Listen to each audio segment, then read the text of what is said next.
안녕하세요. 대우빛 조선부터 방산 또 에너지 관련된 업종을 담당하는 멘토 황대근입니다. 오늘 흥하이온 함께 살펴보도록 하겠습니다. 흥하이온도 석유 관련된 종목들처럼 장 초반에 주가 약세 흐름을 보여주고 있습니다. 시작되고 나서 급락한 뒤에 반등에 대한 어떤 의지를 좀 보여주고 있는 상황이다. 이렇게도 볼 수 있을 것 같은데 어쨌든 전반적으로 좀 좋지 않은 상황입니다. 제가 사실 이전 영상에서 지금 흥하이온 촬영하기 전에 흥구석유 영상을 찍었는데 그 해당 영상에서 어떤 말씀 드렸냐면 이 코스피와 코스닥 시장이 상승을 해줄 때는 이 관련된 종목들 원유나 해운 관련된 종목들이 하락하는 경향이 있다라고 설명을 드렸습니다. 또 반대로 시장이 하락할 때는 이 상승할 가능성이 높다라고 말씀을 드렸죠. 소위 말하면 디커플링 현상입니다. 그래서 오늘 같은 이 시장의 분위기를 살펴봤을 때도 이 종목에 대한 특징을 다시 한번 공부를 할 수 있었던 그런 계기가 될 수 있지 않을까 생각을 하고 있습니다. 어쨌든 흥하용 같은 경우에는 운임비가 상승할 때 주가가 상승합니다. 패턴을 봤을 때 그런데 이 전쟁에 대한 리스크가 장기화되면 될수록 이 호르무즈 취업 봉쇄의 가능성도 커지는 거죠. 그렇기 때문에 이 금요일 시장을 봤을 때도 유가 관련된 종목에서 이 해운주로 수급이 넘어올 때 흥하연이 강한 상승을 보여주었다. 자, 이렇게 표현할 수 있습니다. 사실 유가 같은 경우에는 흥하연의 비용으로 작용을 하기 때문에 하락을 해야 좋습니다. 하지만 지금처럼 유가가 이 상승하는 국면에서도 흥하연의 주가가 상승하는 이유는 과연 무엇일지 금일 영상을 통해서 모두 풀어드리도록 하겠습니다. 그리고 또 경제가 좋게 나오고 있는데 제조업 지표가 좋게 나와주고 있죠. 그래서 경제 성장과 더불어서 물동량 증가까지 유발할 수 있는지 모두 이야기해보는 시간 갖도록 하겠습니다. 구독과 좋아요 부탁드리고 그러면 영상도 끝까지 시청해주시면 감사하겠습니다.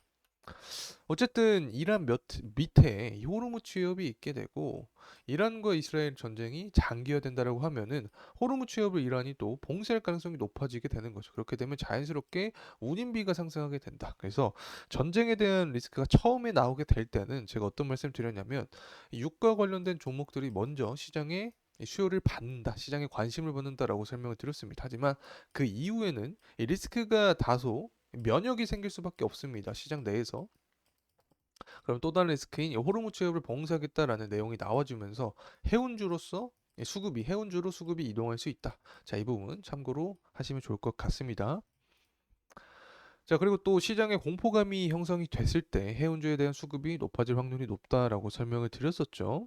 현재 원달러 환율이 거의 1,400원 정도를 터치를 하고 있는 상황인데 지난 이 패턴을 봤을 때 97년에 IMF 위기가 있었을 때 원달러 환율이 강하게 상승했습니다. 그리고 2008년 글로벌 금융위기가 있었죠. 자, 이때도 환율이 강하게 상승해 주었고 최근에는 22년에 이 레고랜드 사태와 더불어서 이 금리를 계속해서 올려주었습니다. 인플레이션 때문에 이때 당시에도 환율이 높게 상승을 해주었다.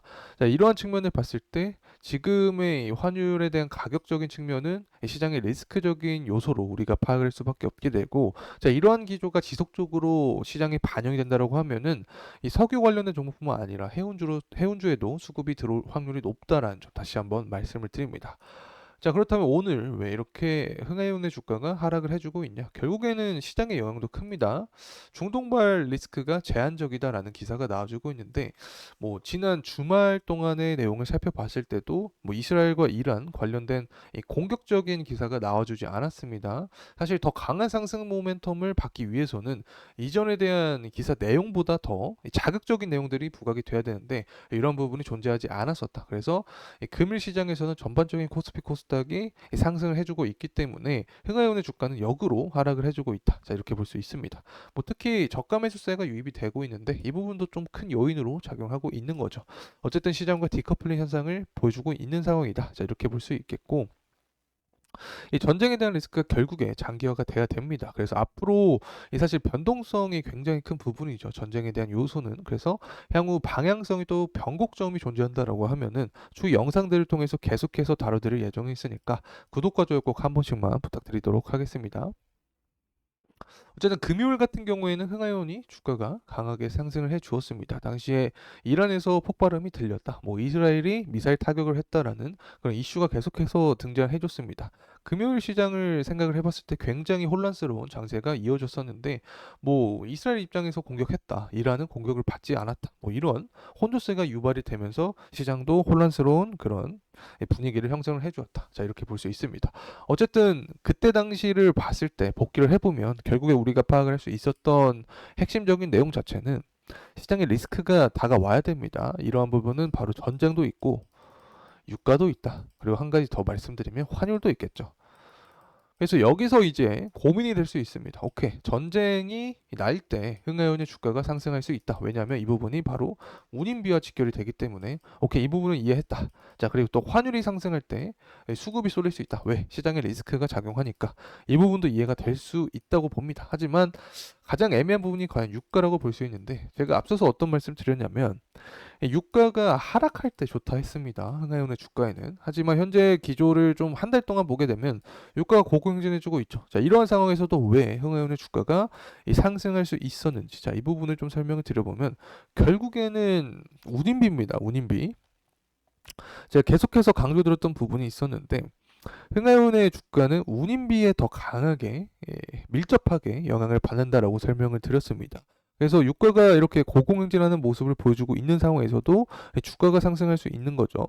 뭐 한국전력도 마찬가지입니다. 제가 저희 채널 내에서 한국전력 관련된 분석 영상도 드리는데 비용적인 측면에서 유가와 천연가스 모두 작용을 합니다. 하지만 천연가스가 더 강한 영향세를 준다라고 설명을 드렸었죠. 흥하연도 마찬가지입니다. 뭐 유가가 미치는 영향이 있긴 합니다. 하지만 이 부분보다 운임비가 더 강하게 작용을 한다. 그래서 유가가 상승할지라도 이 전쟁에 대한 리스크가 부각이 되면 운임비도 역시 상승하기 때문에 유가에 대한 부분을 상쇄하면서 흥하연의 주가가 상승하고 있다. 자, 이렇게 말씀을 드립니다. 자, 그리고 경제지표 가져왔는데 사실 제가 유가 관련된 영상, 분석 영상을 진행할 때 굉장히 많이 쓰고 있는 그런 자료죠. 제가 왜 가져왔냐면 현재 뭐 예측치보다 실제가 다 높게 나와주고 있습니다. 제조업 지표 자체가. 그렇기 때문에 앞으로 경제 성장도 좀 긍정적인 모습을 바라볼 수 있는 상황이다라고 볼 수 있게 되는 거죠. 사실 순리를 보게 되면 뭐 어떠한 큰 이벤트가 없을 때 경제가 계속해서 성장을 해주면서 물동량이 증가를 하면서 운임비가 상승을 하는 게 가장 베스트입니다. 그래서 이 미국도 그렇고 중국도 그렇고 제조업 지표가 좋게 나와주고 있는 상황 자체는 경제가 좋아질 확률이 높아지구나. 그래서 자연스럽게 물동량이 증가하면서 운임비의 상승까지 유발할 수 있겠구나. 자, 이렇게 볼 수 있는 거죠. 그래서 단기적으로 뭐 봤을 때는 이 전쟁에 대한 리스크가 부각이 되면 당연히 호르무 취업 차단하면서 운임비도 상승할 수 있게 되는 거죠. 자, 이 부분뿐만 아니라 중장기적인 흐름세를 봤을 때 경제가 성장하면서 물동량이 증가하고 운임비가 상승할 수 있다. 자, 이 부분도 우리가 앞으로에 대한 방향성을 고려할 때 꼭 살펴봐야 된다라는 점 다시 한번 말씀을 드립니다. 그래서 긍정적인 모멘텀은 더 남아있다. 이렇게 핵심적으로 말씀드립니다. 자, 이제 차트의 분위기 살펴보려고 하는데 금일 같은 경우에는 장 초반에 하락세를 좀 보여주었었죠. 뭐 코스피의 저가 매수세도 들어오는 상황이었고 주말 동안에 전쟁에 대한 리스크가 크게 부각이 되지 않았기 때문에 흥하용 같은 경우는 시장과 반대되는 현재 모습을 보여주고 있다. 자, 이렇게 볼 수 있습니다. 그래서 우선은 현재 지지를 받고 있는 구간이 21선으로 보이는데 아래 꼴레가 달려주고 있는 상황이죠. 그래서 21선에서 다시 한번 지지를 받아주는 게 가장 베스트 시나리오가 되지 않을까 싶고 또 주봉상을 보고 있는 상황인데 이 파란색 선이 11선입니다. 만약에 21선을 뚫어준다면 하방으로 이탈해준다면 11선에서는 지지를 받아준다라고 설명드릴 수 있습니다. 제가 11선은 인간의 심장이다라고도 표현을 드렸었죠. 인간의 심장을 통해서 에너지를 받듯이 주가 역시 11선 위에서 계속해서 상승해주는 이 모습이 중요하다라고 말씀을 드렸습니다. 그래서 만약에 21선을 이탈해주면 11선에 대한 지지 여부가 중요하게 작용을 할 것이다. 자, 이렇게 말씀을 드립니다. 자, 그렇다면 주가 상승 모멘텀은 또 언제 될 수 있을까? 결국에 전쟁 리스크가 장기화돼야 됩니다. 현재 미국 대선을 전에 7, 8월 전당대회가 있다라고 설명을 드렸었죠. 이 전당대회 전에 전쟁 리스크를 강조할 확률이 높습니다. 그렇게 되면 다시 한번 호르무 취업을 봉쇄하는 것이 아닌가라는 그런 의구심이 들면서 이 부분이 운임비 상승까지 유발할 수 있기 때문에 흥하용 주가도 이 상승 모멘텀으로 작용할 수 있다. 자, 이렇게 말씀을 드립니다. 그래서 결국에는 지금까지 제가 말씀드렸던 구간인 이 매물대가 가장 많이 나오는 구간에서 이 저항이 받을 확률이 높다라고 설명을 드렸습니다. 이 4월 초반부, 중반부에도 마찬가지였죠. 강한 상승이 나온 이후에 이 구간에서 이 저항이 나왔기 때문에 만약에 추가적인 주가 상승 모멘텀이 나오더라도 제가 말씀드렸던 이 박스 구간을 유의 깊게 살펴봐야 된다는 점 다시 한번 말씀드립니다. 자, 이상으로 흥하윤에 대한 영상 마무리하도록 하겠습니다. 끝까지 시청해주셔서 감사합니다.